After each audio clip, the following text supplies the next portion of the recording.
Imagine you have a friend called George. This story was misleading. George isn't being threatened, he's just being asked to pay his fair share like the rest of us. If he doesn't like the arrangement, he can always leave.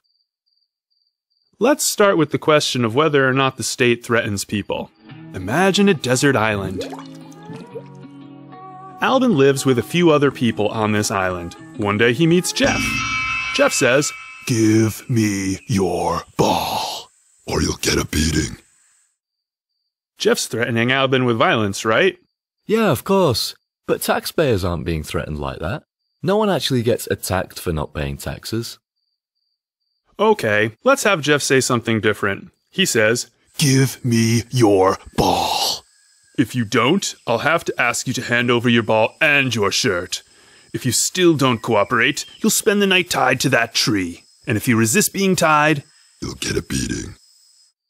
Now Jeff's defenders could insist he'd never attack someone for something as trivial as refusing to hand over a ball. He'd only use violence as a last resort, as a penalty for breaking the rules and resisting the proper punishment. No matter how Jeff explains it, though, he is still threatening Albin with violence, right? Okay, yes, Jeff's still threatening Albin with violence, even if the violence is a couple of steps removed. But this isn't a good analogy for taxation. For one thing, modern states use taxes to provide services that help people. Okay, so what if you learned that Jeff just wanted to improve Albin's ball and give it back to him as a surprise? I guess I don't see Jeff as so much of a bad guy anymore, but he is still threatening Albin, which isn't okay. There are more differences between Jeff and the state, though. The state relies on taxation so that it can provide stuff that just wouldn't be possible otherwise, like roads. Private roads do exist, you know. Alright then. Essential services like firefighters. There are private fire services too. Well, what about a reliable social safety net? Charity alone isn't enough. Before the compulsory welfare state crowded them out, there used to be lots of mutual aid societies. Together with charities, they did a pretty good job of taking care of the needy. Anyway, for the sake of discussion, let's assume that there are some important things that can only be provided using taxation. So Jeff isn't interested in Albin's ball anymore. Now he wants his gold coins. He's collecting money to build a fish farm. There was a serious fish shortage last month, and Albin agrees that a farm would be a good idea, but he doesn't trust Jeff with his money. He'd prefer to use it in other ways. Jeff says, "The farm will benefit everyone, and everyone else has paid their share. It just wouldn't be fair if you didn't chip in. That's why you'll get a beating if you don't hand over the money." Jeff just wants to prevent Albin from free riding on an improvement that will help everyone. But isn't he still threatening Albin with violence? Alright. But in a modern democracy, it's the people who decide the law through their representatives. That's very different to an island where there's no representation. Okay, let's change things on the island to fix that. Some of the islanders decide that there should be a ruler with certain powers that other islanders don't have. This ruler is chosen by a vote, and Jeff was the first winner. Like before, Jeff is telling Albin to pay towards the improvements he has planned. If Albin doesn't surrender the money demanded, he'll be told to hand over even more. If he consistently refuses, eventually, the island guards will show up at his house, take him away, and lock him up. When his kidnappers arrive, Albin could try to get them to leave by shouting a warning and drawing a weapon. But he realizes it's far more likely that he'll be killed than succeed in escaping the state's chain of demands and punishments, at least while he's staying on the island. Wait. Police officers aren't killers. They don't usually need to be. But think about it like this. What do you think would happen if there was no danger to Albin of being killed, no matter how far he went in his resistance? If the guards just left people alone who defended themselves powerfully enough, word would get out that you could safely ignore their demands. I think a great many people would choose open resistance. I bet even those who liked the idea of a state would resist. They'd be asking themselves, why should I be the sucker paying a big chunk of my income for all these free riders when there's a safe and easy way out? The guards hardly ever use actual violence against people like Albin. As long as most people at least have the idea that resistance is futile, that's enough to keep the state functioning. Because the guards very rarely need to use violence, People might even forget that the state is ultimately ready to use deadly force to secure obedience. Yes, okay, so maybe taxation does depend on threats of violence. But that doesn't mean that taxation is theft. Every citizen is bound by the social contract. You live in a country knowing what's expected of you, and what the punishments are if you don't follow the rules. If you really don't like the terms, most states do allow you to leave. And I know what you're going to say. I never signed a social contract. But that doesn't matter. When the bill arrives in a restaurant, you have an obligation to pay even though you didn't sign anything. It's the same kind of thing with the social contract. By staying in a country, at least after you're old enough to leave, you're agreeing to abide by the rules and you're granting permission to have certain kinds of force used against you if you don't stick to those rules.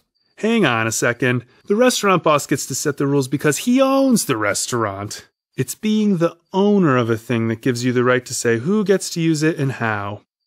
Some people say that a social contract exists between the state and the citizen. Okay. But how did the state come to be the owner of the land it imposes its laws on? It's important to know, because if it's not the owner, then the state has no authority to set the terms of use of that land, and it's actually aggressing against the people it taxes. Some people don't believe that the state is the rightful owner of the land it claims. To understand why, think back to the island as it was right at the beginning, before we made all the changes.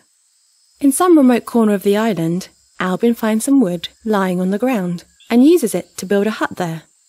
Do you think that Albin owns the hut? Meaning, does Albin have the right to say how other people may or may not use the hut?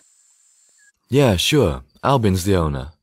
Does Jeff have the right to demand that Albin follow a set of rules in order to continue using the hut? No, of course not. Jeff doesn't have the right to impose conditions on Albin because it's not his hut. If Jeff physically removes Albin, does he then become the rightful owner of the hut? No, Jeff would be in the wrong. The hut still belongs to Albin. He built it. What if Jeff announced one day that he owned the uninhabited Northern Hills, even though he'd never visited them himself, and then attacked anyone who tried to use that land without his permission? Would that mean that the Northern Hills were his property? No, that would just make him a bully. He wouldn't really own the hills. That's what I think too. It sounds like you agree with me about the two ways a person can acquire property. First of all, you can homestead a thing. That means creating or improving something that wasn't previously owned. Building a shelter using unowned materials on unowned land is an example of homesteading. The second way you can become an owner is if a thing's previous owner voluntarily gives it to you. This happens in trade, where the giving happens in both directions.